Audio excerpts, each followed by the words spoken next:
바스티유 습격을 통해서 프랑스 혁명이 이제 본격적으로 시작된 겁니다.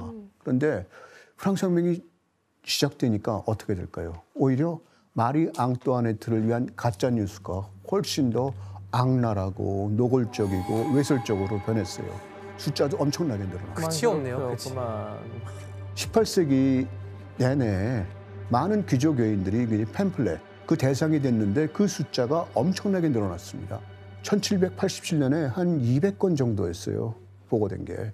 그런데 혁명이 시작된 1789년, 2년밖에 안 지났는데 그 사이에 3,000건이 출간됐어요. 15배가 늘었어요. 그 당시 실제로 돌았던 팜플렛 그림들을 좀 살펴볼게요. 그런 게 있어요? 갑자기 관심 생겼네. 좀 충격을 받을 거예요. 아이고. 아이고. 와우. 아이고. 이런 겁니다. 그렇죠. 이게. 정말로 적나라하죠. 밑에 쓰여 있는 글들도 아주 노골적이에요. 신이시여 이 황홀경이라니 내 영혼은 날아가고 나는 표현할 말이 없네요. 이런 글들이 여기 쓰여 있어요. 마리 앙뚜아네트와 이제 공작 부인이 홀딱 벗고 있는 모습 밑에 그런 표현이 쓰여 있던 겁니다. 이게 좀 세다. 충격적이죠. 네. 충격적이죠. 진짜. 당시 팜플렛에는 마리 앙뚜아네트가 모든 사람과 근친상간을 했다고 소문이 들었어요. 할아버지, 아버지, 그다음에 아들까지, 여성까지도.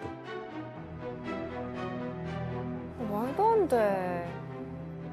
그 다양한 팜플렛에서 마리 앙뚜아네트는 나쁜 딸, 나쁜 아내, 나쁜 어머니, 나쁜 왕비, 그냥 모든 곳에 있어서 괴물이었다. 이런 방식으로 표현됐던 겁니다. 그러니까 이런 것들을 보더라도 그 당시에 마리 앙뚜아네트를 위한 비난의 수위가 얼마나 높았는지 알 수 있겠죠. 이런 게 어떻게 가능하겠어요? 말도 안 되는 건데 이런 팸플렛이 아주 본격적으로 노골적으로 숫자가 늘어나고 강도가 심해졌다고 하는 겁니다. 네. 그러니까 이제 왕비를 대상으로 한 포르노그래피 그 형태는 뭐 노래도 있고 우화도 있고 연극도 있고 엄청나게 다양했어요. 아니 그냥 몰이로 그냥 간 거네 그냥. 왕비를 조롱하는데 이런 팸플렛이 늘어나게 됐던 다른 이유가 또 하나 있어요. 사회적 신분은 무엇에 의해서 표현되는 것 같아요? 옷이에요. 옷을 벗김으로써 누구나 말하자면 원초적인 어떤 인간은 다 똑같다라고 하는 어떤 그런 의미가 들 수 있죠. 벽초 홍명희 선생의 작품 중에 인격정이라고 있는데 거기에도 보면은 어떤 그런 것들이 표현되는 게 있어요.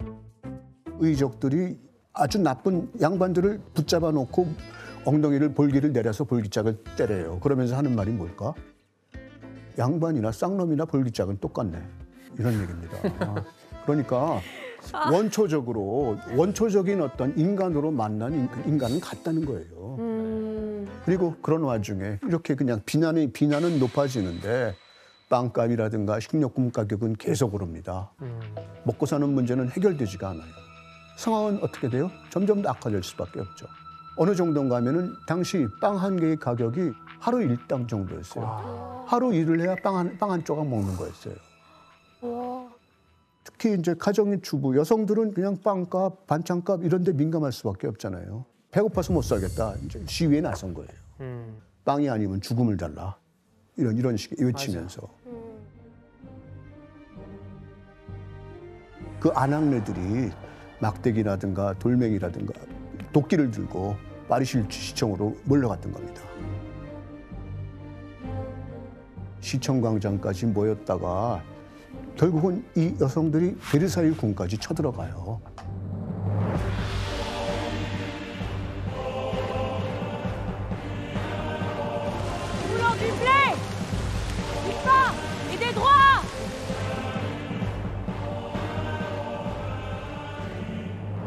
궁까지 쳐들어가서 왕비의 침실까지 쳐들어가요. 내부로요? 그럼요. 그래가지고 루이 16세와 마리 앙뚜아네트 그리고 왕세자를 붙잡아요. 붙잡아가지고 그다음에 이제 파리로 데려가는 겁니다.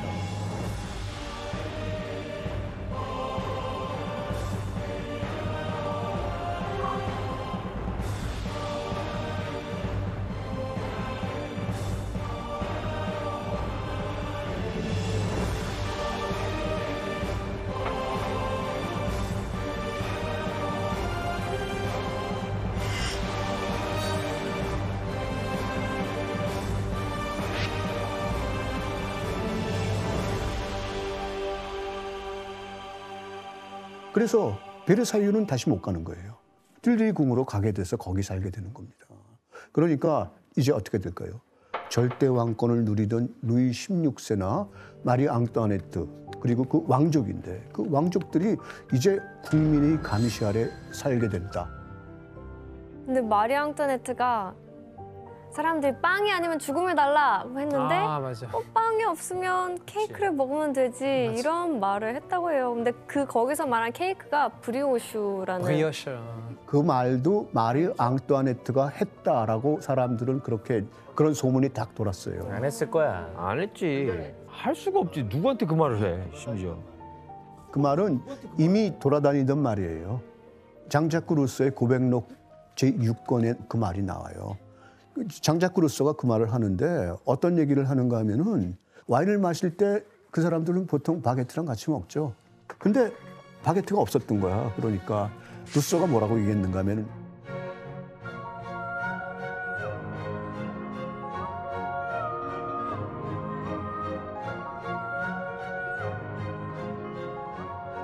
고백록 6권이 나왔을 때 마르 앙뚜아네트는 사실 그 당시에 9살 여자에 불과했어요.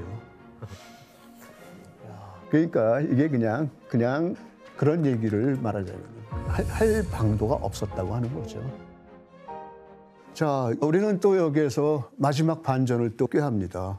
루이 16세와 마리 앙뚜아네트는 권력도 잃고 거의 이제 갇혀 지내다시피 했어요. 그러니까 소심했던 왕도 그렇고 그 가족은 이거는 이러다가 죽는 거 아닌가 하는 그런 위협까지 느끼게 돼요. 그러다가 이제 마리 앙뚜아네트가 한 가지 생각을 해냈어요. 바로 위협을 느끼는 파리를 탈출하자는 거. 맞아. 사실 루이 16세의 기세가 등등했을 때라면은 왕비의 제안을 받아들이지 않을 수도 있겠는데 프랑스 혁명이 시작되고 나서는 아주 심약해진 루이 16세가 왕비의 말을 잘 들었거든요. 그래가지고 몽메디로 가자라고 제안을 했던 게 누구였을까요? 그 스웨덴 백작 페르센입니다. 이 페르센 백작이 누군가 하면은 만화 베르사유의 장미에 나왔던 바로 그 사람입니다. 그러니까 마리 앙뚜아네트와 불륜 관계라고 소문까지 났던 바로 그 사람입니다. 실제로 페르센 백작은 마지막까지 마리 앙뚜아네트를 성심성의껏 도왔어요. 그렇게 해가지고 1791년 6월 20일 밤에 루이 16세와 앙뚜아네트를 비롯한 그의 가족들은 자유를 찾아서 도주하기 시작했어요. 파리에서 한 동북쪽으로 한 325km 정도 떨어진 몽메디라고 하는 곳이 있었어요. 그곳에 왕당파의 군대와 용병대가 혁명군을 진압할 준비를 하고 기다리고 있었어요. 그런데 이제 사소한 실수들, 그다음에 이제 왕의 우유부단함 이런 것들이 자꾸 시간을 좀 늦추게 됐어요. 그리고 그런 사이에 국왕이 도주했다는 어떤 소문이 파리는 물론 프랑스 전역에서 다 퍼지게 돼 있어요. 왕가가 우리를 버리고 도망갔다. 와.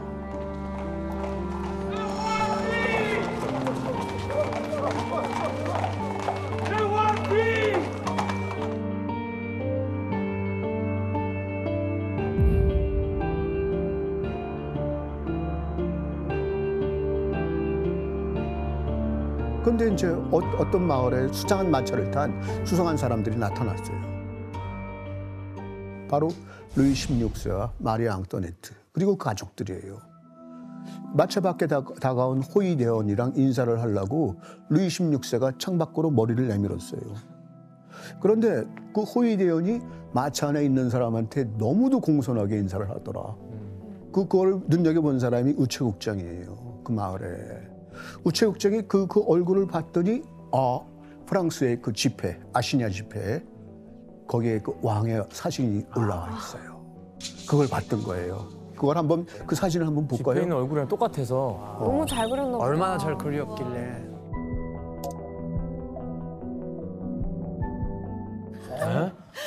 아 저렇게 생겼어요. 그 소리를 듣고 알아본다고요? 이게 어떻게 알아보죠? 아니 이걸 보고 어떻게 알았지? 이게 이제 1791년에 아시냐. 바로 이제 그 바렌느 도주 사건이 있었던 바로 그 당시죠.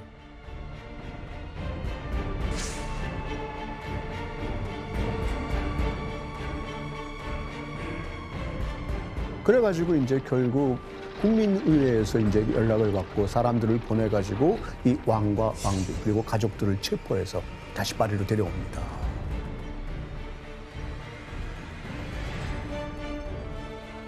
그리고 국민의회에서 이 가족들이 파리로 호송되어 오는데 침묵으로 그 사람들을 맞이해라.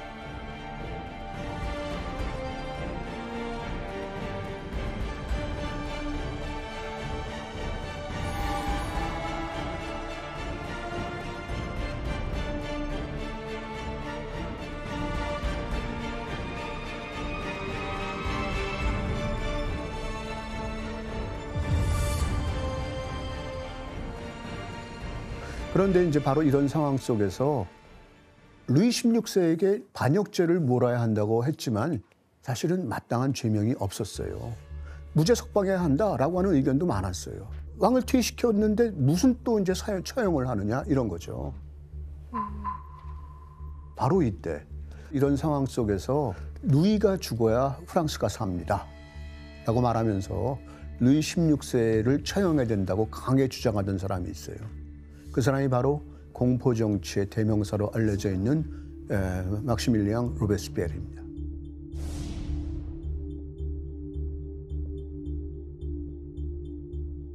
루이 16세를 재판하는 것, 그것은 혁명 자체를 비난하는 겁니다.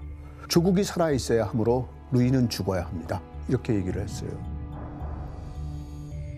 결국 그래서 루이 16세는 1793년 1월 21일 단두대에서 처형당했던 겁니다.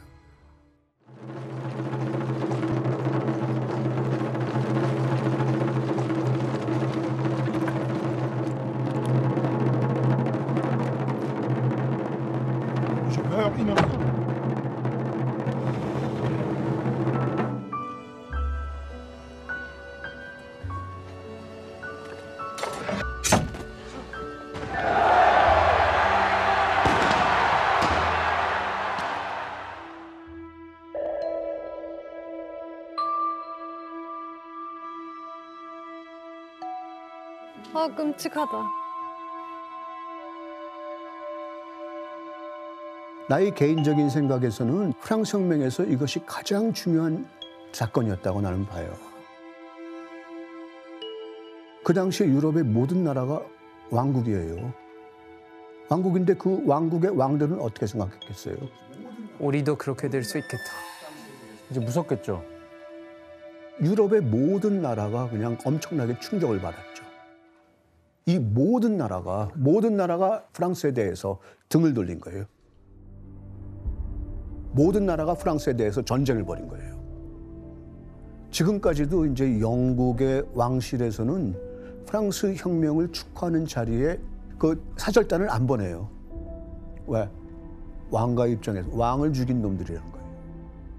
왕을 죽인 프랑스에 우리가 어떻게 거기다 축하 사절을 보내느냐 이런 거죠. 그래갖고 루이 16세는 형장이 이슬이 돼서 사라졌어요. 그럼 그 다음에 타겟은 누구였을까요? 마리. 그렇죠. 바로 마리 앙뚜아네트였어요. 마리 앙뚜아네트는 같은 해 1793년 10월 16일 단두대 앞으로 끌려 나오게 된 거예요. 그 마리 앙투아네트의 프랑스에서 그런 말이 있는데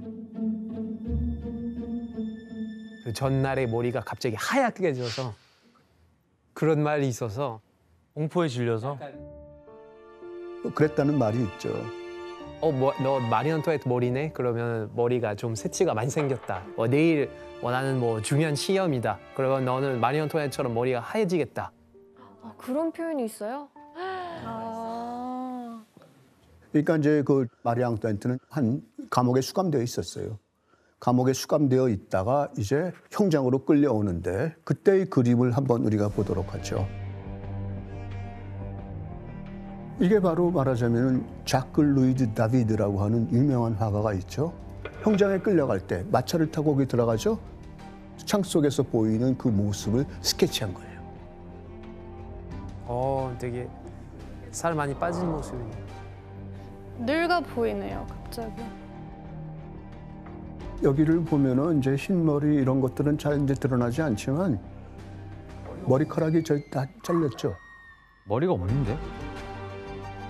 왜 그랬을까요? 단두대 걸릴까 단두대 봐. 이제 잘라야 되니까. 아, 그 걸려서 안 잘릴까 봐. 단두대 목이 잘리도록 하기 위해 가지고 머리를 잘랐던 거예요. 마리 앙뚜아네트는 정말로 파란만장한 삶을 살면서 평생을 혹평과 가짜 뉴스에 시달렸어요.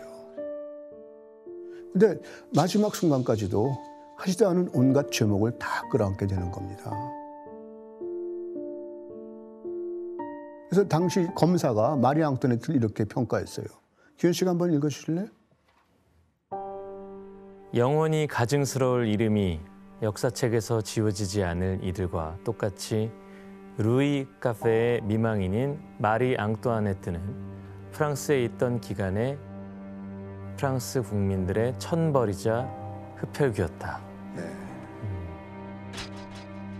적관을 통해서 프랑스를 전복하려 했던 반역행위, 재정 낭비, 정부의 부패를 물은 죄, 백성에 대한 기만, 그리고 왕을 타락하게 한 죄, 그리고 아들과의 근친상간. 말도 안 되는 얘기인데 이 근친상간 혐의의 고발자가 이 혐의에 대해서 묻자 앙뚜아네트가 이렇게 대답했다고 해요. 어머니에게 기소된 이 혐의에 관해서 답하지 않는 것은 당연한 일입니다. 나의 진심을 알아주기를 여기 있는 모든 어머니에게 호소합니다.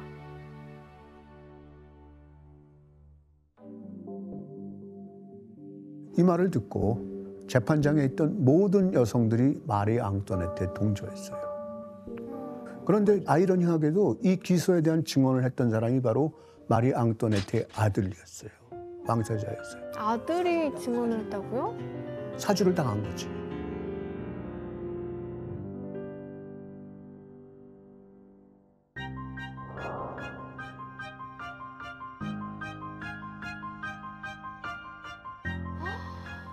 그러니까 마리 앙뚜아네트는 생애 마지막까지 가짜 뉴스에 시달렸다고 하는 거예요. 그래가지고 그 당시에 전국 자유인 저널이라고 하는 신문에서 장문의 사설을 게재했어요.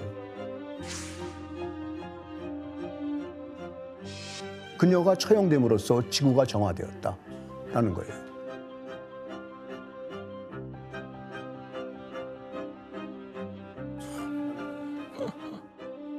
마리 앙뚜아네트는 실제로 어떤 사람이었을까요? 자신의 집사와 하녀가 사망했을 때 그 아이들이 고아가 될까 봐 그 아이들을 입양했어요. 따뜻한 사람이었네. 진짜 전혀 몰랐네요. 그런 측면은 조금도 고려하지 않고 그냥 이런 죄목을 쓰고 마리 앙뚜아네트는 처형을 당했던 겁니다.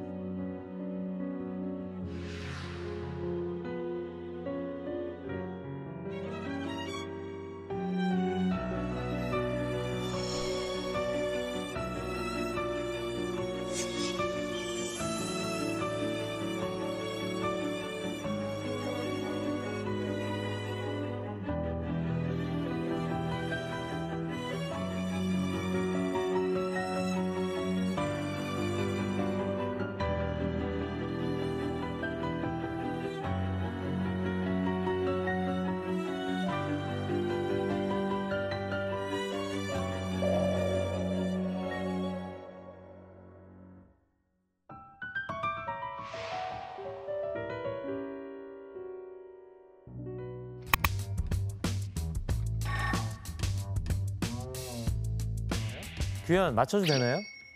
예, 예. 아무래도 좀 오스트리아의 느낌이 너무 많이 남아 있으니까 좀 프랑스인 같이 좀 약간 프랑스인처럼 꾸미는 거나 뭐 이런 거 아닐까? 그거 비슷해. 한번 그러면 이름을 바꿨다. 맞아요. 마리 앙뚜아네트가 그럼 아니에요, 이름이? 원래 이름이 뭐였어요? 원래 이름은 마리아 안토니아였는데 마리 앙토니아. 완전 이제 마리아 다른 안토네트로 이름이었구나. 마리아 안토니아가 마리 앙뚜아네트가 된 거예요. 비슷하긴 하다. 그래 마리 이때. 앙토니아가. 그러니까 여기에서 이제 과거와 결별한다고 하는 의미로 완전히 이름도 바꾸고 옷도 갈아입고 데리고 왔던 하인들 그리고 어렸을 때부터 길렀던 반려견 이것까지 다 포기해야 됩니다. 다시 다 돌려보내요 그러면? 그럼요. You can have as many French dogs as you like.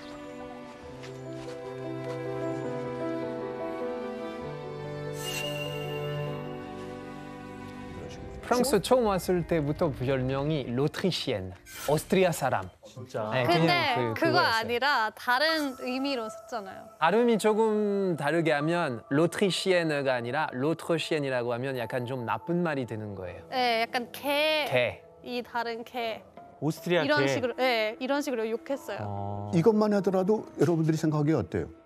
굉장히 말도 안 되는 악소문이죠. 그렇죠. 앞으로 등장하게 될 가짜 뉴스, 악소문은 이것보다 상상을 초월합니다. 앞으로. 앙뚜아네트가 미움을 받은 이유 중에 하나가 뭘까요? 여러분들이 한번 조금 생각해 볼래요? 공주로서 한 나라의 어떤 왕한테 결혼하러 왔어요. 그럼 해야 할 일은 뭐예요? 아이를 낳아야죠. 아이를 낳아야죠. 왕비가 아이를 낳더라도 특히 또 후계자를 낳아야 되는 건데 아들을 낳아야 하는데 7년 동안이나 아이를 낳지 못하고 있었던 겁니다.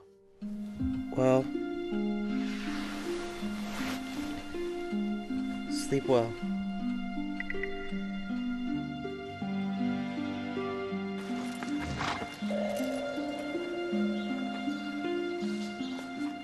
사람들이 뭐라고 했을 것 같아요? 여러분들 생각해 보세요. 여자가 문제다. 여자가 그렇죠. 문제다 뭐 이렇게 생각했겠죠. 당연히 그렇겠죠. 아이를 낳지 못하는 책임을 루이 16세가 아닌 마리 앙투아네트에게만 물었다고 하는 거예요. 이 결혼을 결정한 게 오스트리아 측에서 결정한 사람은 마리아 테레자죠. 어려운 일이 있을 때마다 저 딸에게 편지를 보내서 조언을 해줘요. 혜성 씨가 한번 읽어주실래요? 네. 아. 월경이 돌아왔다는 소식을 들으니 이 어미로서는 기쁘다고 말할 수 없군요. 머지않아 그대에게 사랑하는 아기 엄마라고 부를 날이 오기를 손꼽아 고대합니다.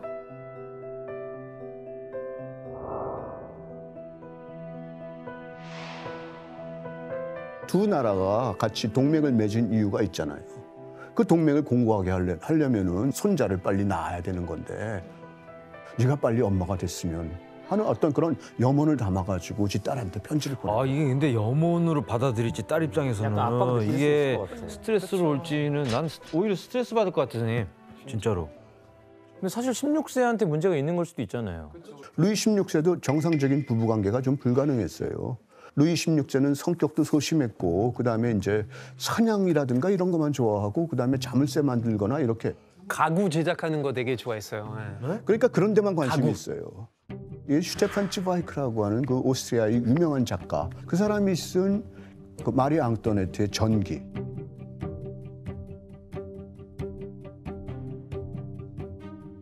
그러니까 건강에 관련된 어떤 그런 거죠. 그러니까 이제 고래 잡는다고 하는 그 아 고래 잡는 수술요? 말하자면은 수술을 한 다음에 부부 생활이 가능했다. 그건 아니었을 거라는 거예요. 그리고 그때 당시에 그런 고래 잡는 수술이 있나요? 저 당연히.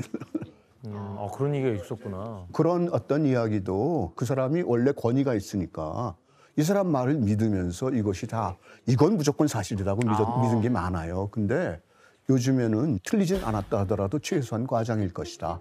이 주장을 내세운 사람이 안토니아 프레이저라고 하는 영국 분이에요. 그분은 어떤 얘기를 이제 주로 얘기했는가 하면은 루이 16세의 신체적인 문제 때문이 아니라 심리적인 문제가 더 컸을 거다. 이런 거죠. 루이 16세는 거의 매일같이 일기를 썼어요. 그 일기를 보면은 루이 16세는 거의 매일 승마를 하거나 운동을 했어요. 수술했으면 그게 불가능하죠. 여러 가지로 또 어떤 또 가능성을 제기하는가 하면은 루이 16세는 마리 앙뚜아네트가 적국으로부터 왔으니까 자신을 정치적으로 이용하려고 하는 게 아닌가 하는 의심을 하고 있었다는 거죠. 그러니까 그 결혼 생활이 가능하겠어요? 제가 이제 객관적으로 판단한다면은 둘이서 아이를 갖지 못한 이유는 사실은 양쪽에 다 문제가 있었던 겁니다. 14, 15밖에 안 된 애들이 서로 알지도 못하는데 결혼을 했는데 그 사이에서 어떤 관계가 이루어질 수 있겠느냐 하는 거죠. 신체적 이유이건 정신적 이유이건 아이가 생기지 않던 7년이라는 시간 동안 마리 앙뚜아네트에 대한 사람들의 불만은 커져가고 있었습니다. 설상가상으로 루이 16세의 남동생 부부, 아르뚜아 백작이라고 하는 사람인데요. 아르뚜아 백작 부부가 아들을 먼저 출산했어요. 그렇게 되니까 아이가 생기지 않는 마리 앙뚜네트를 보면서 사람들은 아주 안 좋은 소문까지 만들어냅니다. 그 당시에 파리의 혁명이라고 하는 팜플렛이 있는데 거기 실제 내용을 제가 조금 읽어볼게요. 왕비가 국왕의 남동생 중 하나인 아르뚜아 백작은 물론 페르센 백작 등과 방탕한 향연을 벌였다. 또는 마리 앙뚜네트가 남편에게 만족하지 못해서 왕실의 여자들과 동성애를 한다. 맞아요. 이런 소문까지 퍼져나갔어요. 그런데 당시 사람들은 사실이든 아니든 말도 안 되는 가짜 뉴스를 그렇게 퍼뜨렸고 그렇게 마리 앙뚜네트의 평판은 나락으로 떨어지게 된 겁니다. 마리 앙뚜네트는 외롭고 답답함을 느꼈는데 어디서 즐거움을 찾았을까요? 마리 앙뚜네트는 베르사유 궁의 화려한 생활에 빠지게 됐어요. 도박을 많이 해가지고 도박빚을 지게 될 정도였다고 합니다. 그리고 베르사유 궁전 안으로 매일 밤에 친구들이나 고관대작의 부인들을 불러들여가지고 연회를 열기도 했어요. 그리고 마리 앙뚜네트도 다른 귀족 여성들처럼 보석이나 어떤 그 장신구를 좋아하긴 했어요. 호화로운 드레스로 한껏 꾸민 어떤 마리 앙뚜네트를 보고 그 당시에 귀부인들이나 파리의 젊은 여성들이 왕비를 따라하곤 했어요. 그래가지고 유행시킨 어떤 헤어스타일이 있어요. 아주 유명한 게 있는데 그게 푸프라고 하는 거예요. 아, 이거 이렇게 높은 머리 거. 높게 하는 거.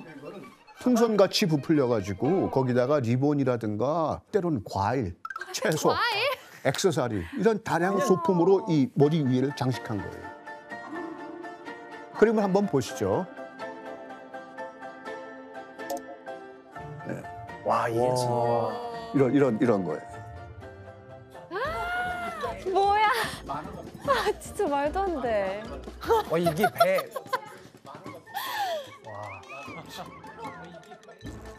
실제로 있었으니까 풍부한 만화였겠죠. 그렇죠? 아니 무게감이 있어서 약간 디스크가 있을 것 같아요. 진짜 무거울 것 같아요. 머리 위로 한 적게는 30cm, 어떨 때는 1m가 넘는 것도 있어요. 아니, 밀가루 자체가 이제 물이랑 섞이면은 점액성이 생기죠. 옛날에 귀족들이 얼굴을 하얗게 만들잖아요. 그거 밀가루 바른 거예요. 맞아요. 그건 들었어요. 그러니까 그 당시 평민들은 이런 거 자체가 얼마나 꼴사납겠어요. 귀족들이 저런 데다가 밀가루를 너무 많이 써서 프랑스에 빵이 부족하다라는 어떤 농담까지 생길 정도였어요. 근데 그걸 다 마리 앙뚜아네트가 한 게 아니잖아요. 아니죠. 푸프를 먼저 했던 사람은 마리 앙뚜네트가 아니에요. 아니에요 또? 그러니까 다른 사람들이 먼저 했는데도 그거에서는 비난이 안 따르지만 마리 앙뚜아네트가 했을 때는 이제 그냥 비난을 한 거예요. 그냥 욕바지네요, 거의. 그렇죠. 이런 종류의 또 악소문이 또 이제 돌게 됐던 겁니다. 그리고 또 마리 앙뚜아네트가 미움받게 된 사건이 또 있었다면서요, 파비앙 씨? 그 마리 앙투아네트가 사실 그 수많은 유언비어 주인공이 됐잖아요. 뭐 아까 언급하셨다시피 그 나중에 이제 그 다이아몬드 그 목걸이 사건이 있어요. 그 당시에 유럽에 있는 가장 화려하고 가장 훌륭한 다이아몬드를 이제 몇백 개를 이제 모아서 목걸이를 만들어요. 가격이 어마어마했겠죠.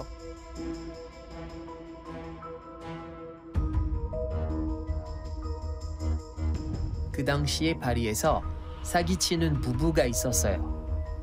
라보트 백작 부부인데요. 그 둘이 왕비의 측근이라고 사칭해서 추기경에게 먹거리를 선물하자고 사기친 후에 보석성에게 먹거리를 받아서 사라졌어요. 나중에 그 민중들이 마리 앙투아네트가 이제 그 목걸이를 가지고 있다고 착각을 해요. 그리고 나중에 이거 재판 결과가 나와요. 마리 앙뚜아네트는 무관하다. 재판 결과가 이렇게 나왔는데도 사람들은 이거에 여기 얽혀 있는 그 스캔들로만 기억하는 거예요. 얼마나 억울했을까요, 진짜. 해명하기도 쉽지 않고. 그러니까. 그래 이제 요새 말로 한다면은 가짜 뉴스죠. 가짜 뉴스에 우리가 진짜로 경각심을 키우고 조심해야 된다고 하는 이유가 여기서 생기는 거죠. 그러니까 이런 것들이 앙뚜아네트에게 아주 큰 부담이 됐던 겁니다. 온갖 구설수에 오르내리면서 마리 앙뚜아네트는 아주 민심을 잃게 된 거예요. 그런데 그 당시에 상황을 바꿔놓을, 역전시킬 만한 어떤 그런 일이 일어났어요. 뭔가 하니 마리 앙뚜아네트가 임신을 했던 겁니다. 동생이 처한 공경을 보고 요세프 2세가 베르사유에 찾아와요. 그리고 좀 더 가정생활에 신경 쓰라라고 하는 그런 방식의 충고를 해요. 그 충고를 받아들였기 때문인지 이 둘 사이에서 아이가 생겨나는 겁니다. 그러면 마리 앙뚜아네트는 이제 조금 민심이 좀 괜찮아졌겠네요. 그때부터. 아, 그렇지가 못해요. 근데 또 이게 안타까운 일이에요. 계속해서 한 번 그냥 인심이 떠나가 버리면 그건 되돌아오기가 쉽지가 않습니다.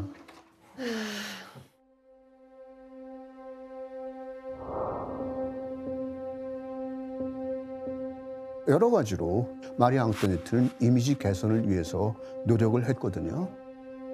그러니까 이제 마리 앙뚜아네트는 이제 예술과 과학 같은 것들을 학문을 후원하고 그랬거든요. 여러분들 1782년 12월에 몽골 피해 형제라고 들어봤죠? 네. 처음으로 열기구를 띄웠던 사람. 몽골피아. 마리 앙뚜아네트가 그걸 후원했고 열기구를 띄우는 그 자리에 마리 앙뚜아네트가 직접 참관을 했었어요. 그리고 마리 앙뚜아네트는 음악에도 조예가 깊어가지고 앙뚜아네트가 모차르트랑 만났다는 그 얘기도 있죠. 어렸을 적에. 네, 맞아요. 그렇죠. 네, 어렸을 때 만났다고 들었는데 그때 모차르트 6살밖에 안 됐고 마리 그렇죠. 앙투네트 2살 연상이었죠. 어우, 잘 알고 있네. 네. 맞아요. 그래서 그때 마리 앙투네트가 모차르트가 연주하는 거 봤는데 이제 연주 마치고 뭐 모차르트 나오다가 넘어졌는데 그때 마리 앙투네트가 일으켜 세워줬어요. 그래서 그 순간에 모차르트가 한눈에 반했대요. 그래서 그때 모차르트가 공주님 저랑 결혼해 주시겠어요? 라며 정혼했다고 들었어요. 6살짜리가 6살. 모차르트는 진짜 빨랐다 걔는. 근데 그래서 나중에 모차르트가 이제 마리 앙뚜아네트의 음악 가정교사가 돼요. 그러니까 마리 앙뚜아네트가 예술에 대한 사랑이 어느 정도였는가 하면은 당시에 이제 피가로의 결혼이라고 하는 작품을 알죠? 예. 그 내용은 사실은 귀족이나 왕실을 조롱하는 거예요. 완전한 조롱으로 가득 차 있는데 루이 16세는 원래 그 공연을 허락하지 않았어요. 그랬겠죠. 근데 마리 앙뚜아네트가 계속해서 남편에게 간청을 하는 거죠. 그래서 그게 공연하게 되는 거예요. 사고가 굉장히 개방적이었네요. 만약에 입헌군주제나 뭐 19세기나 뭐 20세기에 태어났으면 굉장히 인기 많았을 것 같은 왕비는 같아요. 그렇죠. 그러니까 이제 이 당시에 마리 앙뚜아네트의 초상화가 공개돼요. 초상화를 한번 봐요. 입은 옷이 어때요? 이건 되게 화려하진 않은 것 같은데. 화려하지 않죠? 수수한데 진짜. 수수한데. 이게 쉬미지 같은 거예요. 쉬미지가 속옷이죠. 여자들의 속옷 같은 거예요. 이게 속옷이에요? 속옷이라고요? 굉장히 화려한데 속옷이. 이게 화려해 보이지만 그 당시에 다른 초상화는 어떨까요? 로코코 시대의 어떤 격식을 갖춘 화려한 어떤 예복 같은 걸 다 입었다는 거예요. 근데 지금 이거는 속옷 같은 거를 입고 나온 거예요. 오늘날 식으로 생각한다면은 퍼스트 레이디가 속옷 차림으로 사진 찍은 거야. 그런 거랑 비슷한 거예요. 그것 때문에 사람들이 마리 앙뚜아네트에 대해서 훨씬 더 큰 비난을 쏟아내요. 그리고 더군다나 이 옷은 면화로 만드는 옷이에요. 그 당시 면화는 어디서 주로 수입이 됐죠? 인도. 인도는 어디의 식민지죠? 영국이죠. 그러니까 프랑스에서는 적국인 영국의 옷, 영국풍으로 된 옷을 입었다. 이렇게 본 거예요. 그러니까 여기서도 또 문제는 있어요. 점점 얘기를 들으면 들을수록 불쌍해지는데요. 그러니까요. 뭘 해도 욕을 먹으니까. 그러니까 비난을 받는 걸 알아요. 그 다음에 다른 조상화를 그래요. 다른 조상화는 뭘까? 그걸 한번 보시죠.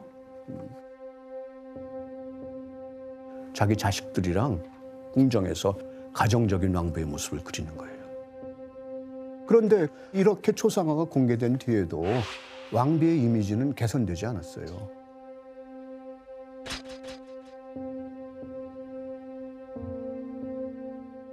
그러니까 이제 마리아 앙토네트가 이런 노력을 했지만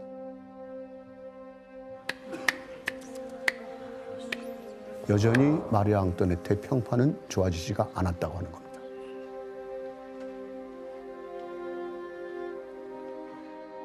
아무리 적국에서 왔다고 하지만 그래도 후계자도 이렇게 결국엔 나왔고 시민들은 왜 이렇게 마리아 앙토네트를 이렇게 미워한 거예요?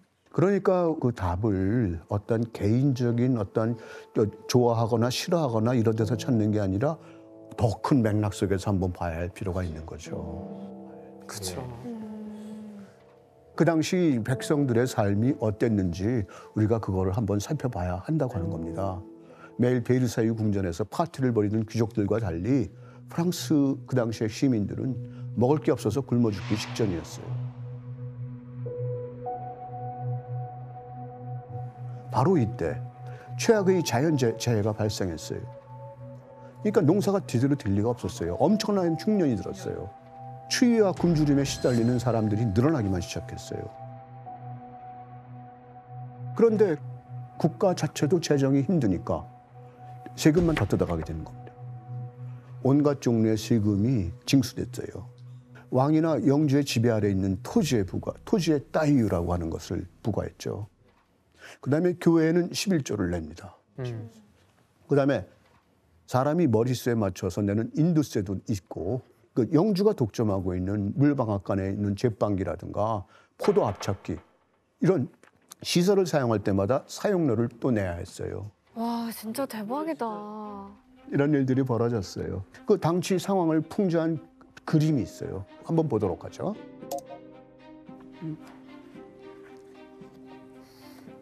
자, 이거 잘 알려져 있는 그림이죠. 엄청 유명해요. 파비앙은 잘 알고 있을 것 같아요. 엄청 자주 봤어요. 교과서에도 실려 있었어요. 네? 교과서, 사회 교과서. 자, 이게 뭐예요? 여기 보라색 옷을 입고 가슴에 십자가가 걸려 있죠. 성직자. 성직자이고 네. 성직자가 일신분이에요. 일신분. 이신분 귀족이에요. 귀족. 귀족 머리에 꽂혀 있는 게 저 타조 깃털이에요. 칼을 차고 있다는 것, 무기를 다룰 수 있는 게 귀족입니다. 그런데 누구의 등에 올라타 있어요? 평민. 이게 평민이에요. 제3신분이에요. 결국 세금을 내는 사람은 누구일까요? 바로 평민들이에요. 바로 밑에 있던 이 평민들인데 이 사람들의 사치를 위해서 98%에 해당하는 이 평민들이 모든 세금을 내고 있다. 그런 불만 이런 게 여기 깔려 있는 겁니다. 이 그림 속에는 당시 프랑스의 신분에서 비롯된 불평등한 상황이 숨어 있습니다. 그것은 무엇일까요? 잘 생각해 보세요. 불평등이 있다고? 불평등이 뭐가 불평등일까? 정답. 네, 케이디. 거기 동물들도 있는데 혹시 뭐 이런 높은 사람들만 뭐 사냥이나 이런 거 뭐 이 2%만 할 수 있었다는 건가요?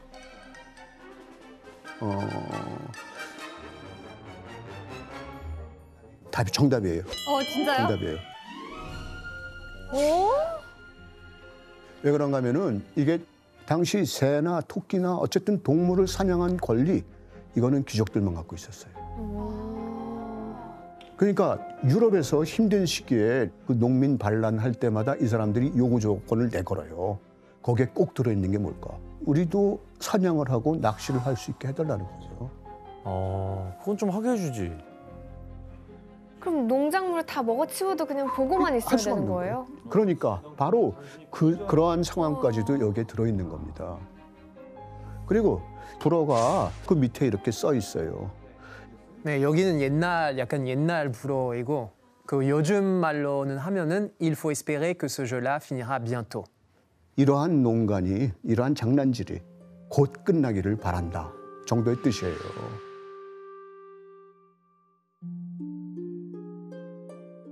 그러니까 시민들의 어떤 그 간절한 어떤 바람, 이런 상황이 개선돼야 한다, 극복돼야 한다. 이런 바람이 이 교회, 여기 그 그림에 들어있는 거겠죠. 시민들은 그렇게 간절하게 바라고 있는데 거기에도 불구하고 이제 또 다른 어떤 상황을 악화시키는 일이 생겨납니다. 국고를 탕진하고 프랑스 국민들의 마음의 문을 닫게 하는 최악의 결정을 하게 됩니다. 국민들은 굶어 죽어가고 있는데 그 사람들을 도와주지는 못할 망정 미국의 독립전쟁을 지원하기 위해서 엄청난 어떤 예산을 거기다 사용하게 된다는 겁니다. 미국이 독립을 하겠다 그러니까 영국이 언제나 가장 큰 적이었으니까 지원하고 나선 거예요. 1789년에 프랑스 왕국의 총 수입이 4억 7,500만 리브르였다고 해요. 그런데 루이 16세가 미국 독립전쟁에 참전을 하는 동안 거의 한 3, 4년 정도 참전했는데 그 사이에 한 20억 리브르를 썼어요. 그러니까 1년 예산 전액을 거기다가 독립전쟁을 지원하는 데 쏟아부었다라고 해도 과언이 아닙니다. 그리고 이제 미국은 독립에 성공했어요, 결국. 영국부터 독립했는데 미국이 독립한 뒤에도 교역을 했던 나라는 영국이었어요. 뭐야? 황당해. 프랑스는 전쟁이 끝난 다음에도 도움을 하나도 못 받아요. 프랑스는 오히려 빚만 늘어났어요. 야, 그럼 그 돈도 어차피 다 서민들 세금이니까. 결국은 그런 거죠. 그러니까 화가 날 수밖에 없죠. 아니 근데 그러면 그거를 루이 16세가 본인이 그냥 그렇게 하자고 정한 거예요? 거기에도 그러니까 마리 앙뚜아네트가 크게 작용을 했어요. 결정을 하도록 부추긴 그런 게 있어서 그것이 이제 마리 앙뚜아네트가 스스로 비난을 자초한 그런 부분인 거죠. 아이고. 바보였네. 그러니까 독립전쟁까지 지원된 국에서 힘들었는데 왕실 재정이 이제 거의 파탄난 상황이었죠. 그런 재정 위기를 타파하기 위해서 어떤 역사 속에서 선례를 이끌어내요. 어떤 엄청난 결심을 하는데 세계사 교과서에는 삼부회라고 하는 이름으로 많이 나와 있는데 삼부회가 사실은 전국 신분회입니다. 제1신분 성직자, 제2신분 귀족, 제3신분 평민, 왕이 세금을 걷어도 좋다고 동의해주는 기관이에요. 신분들이 한자리에 모이게 해가지고 세금을 그 사람들도 내게 하라고 그러면은 성직자나 귀족이 내겠어요? 거기 찬성하겠어요? 찬성 안 해. 당연히 반대하죠. 그리고 신분마다 한 표야. 인구가 그렇게 많다 하더라도. 머릿수가 아니고 항상 2대 1이네요. 2대 1로 언제나 질 수밖에 없는 거야. 그런데 항상 역사 속에서는 예기치 않은 일들이 벌어져요. 여기에서 어떤 일이 생겨날까요?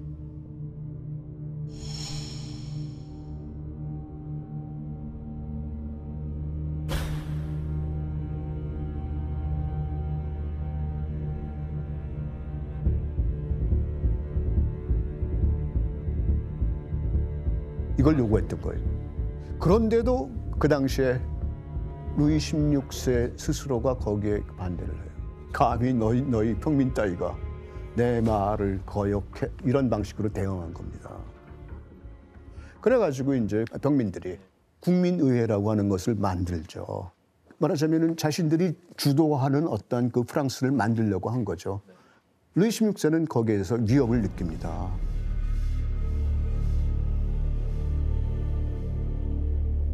그래가지고 평민들이 모일 수 있는 그 회의실의 문을 닫아버려요.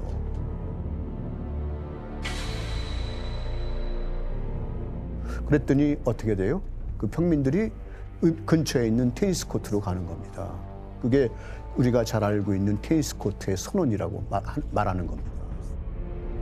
아무리 우리를 방해하지 못한다, 설사 강제로 대표들을 쫓아낸다 하더라도 그들이 모이면 그곳이 어디건 국회임을 밝힌다. 필요하다면 어디서라도 모일 것이다. 이것이 그 유명한 테니스 코트의 선언입니다. 그래가지고 이제 루이 16세의 관점으로 이것이 왕의 권위에 대한 도전이라고 생각했던 거예요. 군대를 불러들였어요. 루이 16세는. 그래가지고 국민들이 모여가지고 만든 의회를 인정하지 않겠다 이런 거였죠. 그런데 이 루이 16세의 의도와는 다르게 상황이 흘러가기 시작합니다.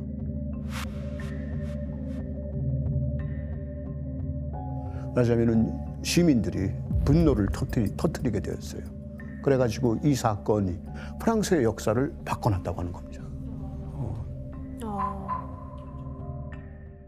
파리의 시민들은 엄청나게 화가 있었어요. 근데 루이 16세가 국민의회까지 이제 해산시켜 버렸어요.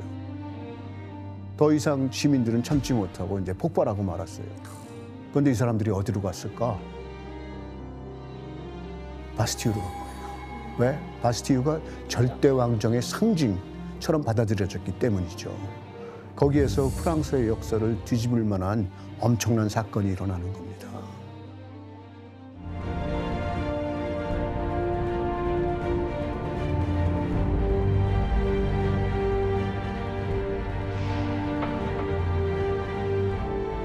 파리 중심지에 우뚝 서 있는 바스티유 감옥의 성탑.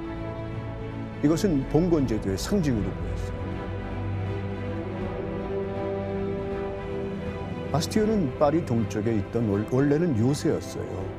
요새였는데 루이 13세 이후에 계몽사상가라든가 어떤 정치범 이 사람들을 가두는 감옥으로 사용했었어요.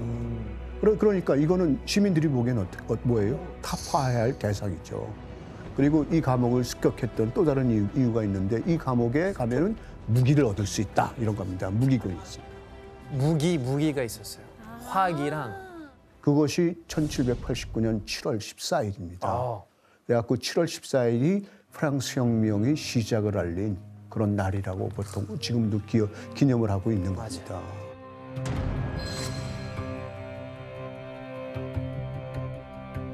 그 시민들은 여기를 습격했는데 여기에 또 갇혀있던 죄수들을 만나요. 가서 봤더니 죄수가 딱 7명뿐이었어요. 그런데 그것도 사기꾼 4명이랑 정신 이상자 2명, 바람둥이 1명뿐이었어요. 아, 정치범이 아니었구나. 그러면 시민들은 이 바스티유 여기를 습격했다가 죄수들뿐만이 아니라 또 다른 어떤 물건을 발견해요. 책이야? 규현. 성경? 아니에요, 못 들었죠. 성서? 성경? 아닙니다. 혜성, 예. 그러니까 시민들의 이 생각을 깨우치게 할 수 있는 뭔가 계몽사적? 서적이 있지 않았을까요? 정답입니다. 오. 여러 종류의 금서였어요. 네? 금서. 이거를 금서를 그 당시에는 이제 그 철학서라고 불렀어요. 그게 철학을 다뤄서 그런 것이 아니라 이게 그냥 포르노그래피 같은 것도 들어가고, 그다음에 이제 국왕이나 국가를 비난하는 어떤 시나 노래, 그다음에 이제 다른 사람에 대한 중상 비방을 담은 중상 비방문 이런 것들이 포함된 거예요. 그곳에서 아주 엄청나게 많은 양의 금서를 발견하게 됐던 겁니다. 어쨌든 프랑스 혁명 이후에 혁명 정부가 명령을 내려가지고 바스티유를 파괴했어요. 시민들이 그냥 다 맨손으로 돌을 하나하나 나른 거예요. 그 돌을 어디다 썼을까요? 콩코르드. 그렇죠. 바로 그 돌을 갖다가 콩코르드 다리를 만든 겁니다. 사람들이.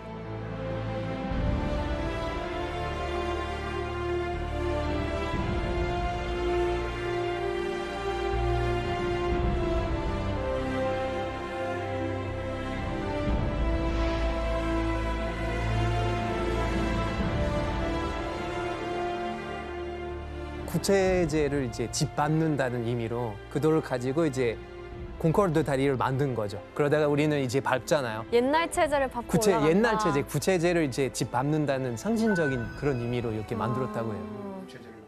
그래서 콩코르드 광장으로 가는 그 다리의 다른 이름이 혁명의 다리입니다. 아, 그래서 혁명의 다리구나. 2019년 7월 방글라데시의 수도 다카. 두 아이를 둔 싱글맘 타슬리마 베굼은 딸의 입학 상담을 위해 한 학교를 찾았습니다. 그런데 저 여자가 틀림없어. 잡아! 갑자기 그녀의 앞을 막아선 수많은 사람들.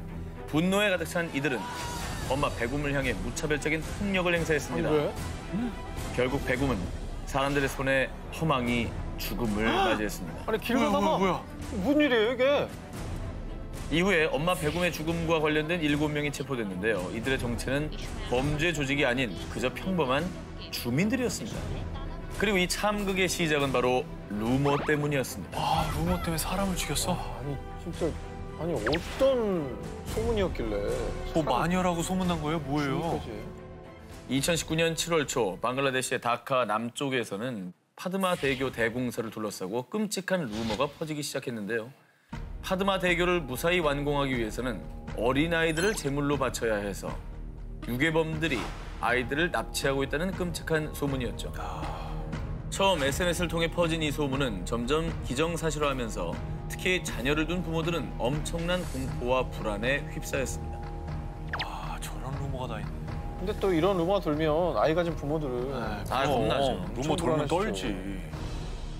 그런데 갑자기 학교에 낯선 여성 베굼이 등장하니 학부모들의 신경이 곤두섰고요.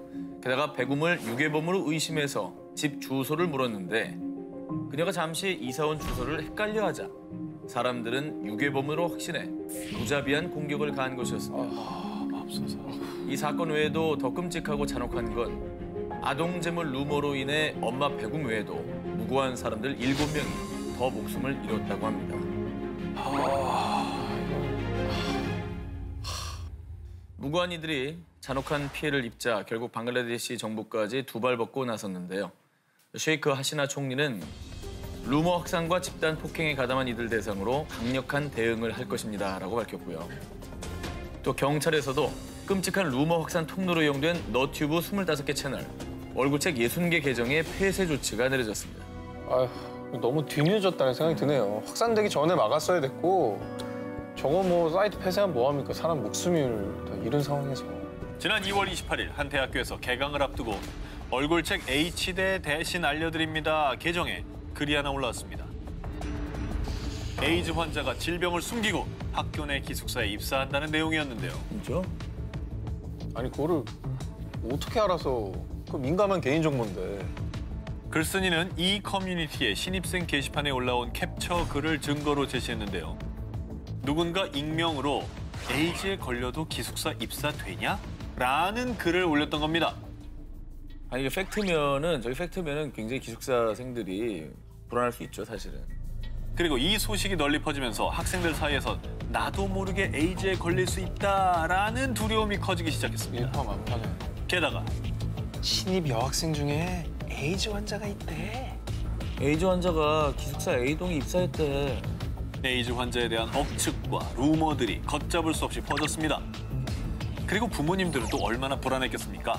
학교의 학부모들의 항의 전화도 쇄도했는데요. 부모님의 입장은 정말 이해됩니다. 예, 사실 이 불안한 마음은 어쩔 수 없는 거거든요. 자식들이 이제 기숙사에 보냈는데. 근데 저게 최악인 게 이제 누군지 모르기 때문에 더 불안한 거거든요. 그 근거가 있는 얘기가 맞는 거예요. 그러게요. 결국 3월 4일 H대학교는 충주경찰서에 수사를 요청했습니다. 자, 그런데요. 경찰이 조사에 착수하자 익명의 글쓴이가 자수했습니다. 그런데 이 학생의 정체는 기숙사생도 신입생도 아닌 4학년 재학생이었습니다. 이게 뭐야? 본인 신분 자체를 거짓으로 말했네. 완전 왜 그러는 거예요? 거짓말한 거네. 자, 이 루머는 덫이었습니다. 단순 호기심이 놓은 덫. 호기심 때문에 그런 글을 올렸다고 합니다. 그리고 3시간 만에 글을 지웠답니다. 하지만 이미 얼굴책에도 쫙 공유되고 부풀려지면서 기숙사 몇 동에 있다, 여학생이다 이런 루머가 커진 거죠. 완전 전형적인 루머 생성 과정입니다. 요즘 SNS는 지워서 될 일이 아니에요. 누구 한 명이라도 캡처하면 끝이에요. 맞아, 네. 맞습니다. 순식간입니다. 잘못된 호기심이 누군가를 위험에 빠뜨릴 수도 있습니다. 그 대상은 당신이 될 수도 있고요. 루머 만들지도 마시고 퍼뜨리지도 마시기 바랍니다. 2018년 5월 19일 영국. 해리 왕자와의 결혼으로 영국 왕실에 입성한 메건 마클. 영국 왕실 역사상 최초의 미국인 혼혈이자 평소 사회 문제에 대해서도 목소리를 높여온 메건 마클이 왕자비가 되자 새로운 왕실에 대한 영국인들의 기대는 넘쳐났는데요. 그런데 말입니다. 2018년 가을 해리 왕자와 메건 마클의 결혼식 준비에 핵심적인 역할을 했던 개인 비서 멜리사 투바티가 일한 지 6개월 만에 왕자 부부가 사는 켄싱턴 궁을 떠난다는 소식이 전해졌고요. 그 뒤 그 공석을 채운 두 번째 비서 서멘사 코엔. 그녀는 영국 왕실에서만 무려 17년을 보낸 베테랑이었는데요. 엘리자베스 2세 여왕과 찰스 왕자도 신뢰하던 비서였습니다.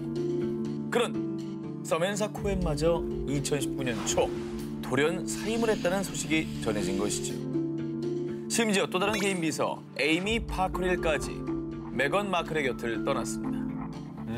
너무 비서들이 많이 떠났네요. 근데 되게 오래 근무했던 사람도 갑자기 이렇게 많이 그만두니까 네. 얘기가 나올 만한 상황인 것만큼은 분명한 것 같아요. 그렇죠. 그런데 연이은 사임에서 시작된 루머. 결혼식을 할 세인트 조지 예배당이 오래돼서 아주 퀴퀴해요. 공기청정기 좀 쫙 알죠?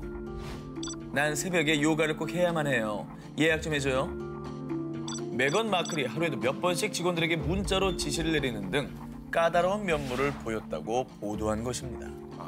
이게 추측 기사지만 네. 비서들을 너무 괴롭혀서 그런 거 아니냐 이런 기사들이 쏟아진 거네요. 이른바 요즘 말로 갑질 기사를 쓴 것이죠.